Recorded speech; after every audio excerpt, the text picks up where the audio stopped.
Пошел вон, выдворен. Досмотрите это видео до конца, и вы узнаете, как мигрант из Таджикистана рассказал всю правду о полицейских рейдах в России и своей депортации. Подписывайтесь на обновления, и точно будете в курсе всего самого интересного.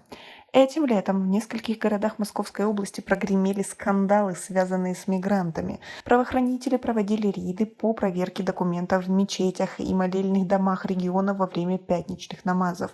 При этом силовики не стеснялись в выражениях и вели себя грубо по отношению к прихожанам.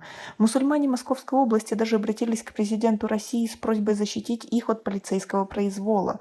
В ответ местные жители призвали Путина не наказывать силовиков и остановить поток мигрантов в страну. В дело вмешалось Духовное управление мусульман Подмосковья, юристы, даже глава Чечни Рамзан Кадыров. Все они осудили действия полицейских. Губернатор Московской области Владимир Воробьев призвал главы подмосковных городов обсудить ситуацию с мигрантами. Гражданин Таджикистана рассказал, как 3 недели назад во время одного из таких полицейских рейдов в Москве его задержали и как он пытался защитить свои права.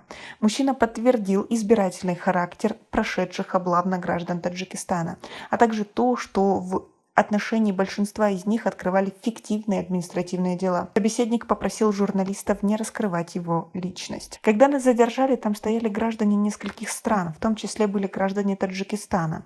В тот день только 2 взяли. Даже паспорта не открывали, просто обложку посмотрели, то что граждане Таджикистана и Кыргызстана были. И сначала они просто им вернули. Взяли граждан Таджикистана, то есть 2 нас. Сказали, пройдемте в отделение для проверки документов. Когда сели в машину, младший лейтенант начал через слово матом: «Зачем вы сюда приехали? Езжайте в свой кишлак копать картошку». На что я не стал реагировать, так как не хотел конфликтных ситуаций. Поехали в отделение. Лейтенант сказал, что нет меня в базе данных. Составили протокол. Не стал спорить. Думаю, да, я плачу. Взял квитанцию и пошел оплатить по QR-коду. Пробиваю. На бумажке одно, а по делу то, что я хочу оплатить в онлайн-режиме, выходит совсем другой номер. Я спрашиваю лейтенанта: «Наталья, почему у меня номер другой совсем высвечивается?» На что она агрессивно вырвала из рук квитанцию. До этого я еще успел сфоткать, она у меня есть. И сказала: «Все, ты депортирован. Пойдешь через мат и шаку своему». Вот так прямо, грубо. Отняли все до шнурков. Завезли как клятва преступника последнего, чуть ли не террориста, в обезьянник. Просидел с утра до ночи. Я не завтракал, не обедал, не ужинал. Я отсидел просто так, ни за что. Вроде бы все документы есть, даже подтверждение есть. 3 суток отсидел, сказали: или подпишешь документы, или пойдешь в спецприемник. Выбирать тебе. То есть они дают вот такой вот выбор. Один из сотрудников оказался адекватным и говорит: «Ну слушай, парень адекватный, я понимаю твою ненависть, негодование, просто успокойся. Делай то, что от тебя просят, не надо спорить.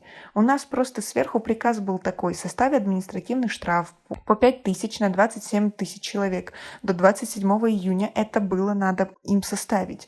Соответственно, я просто сидел и от безделья считал. То есть мигранты должны были 135 миллионов рублей внести в казну.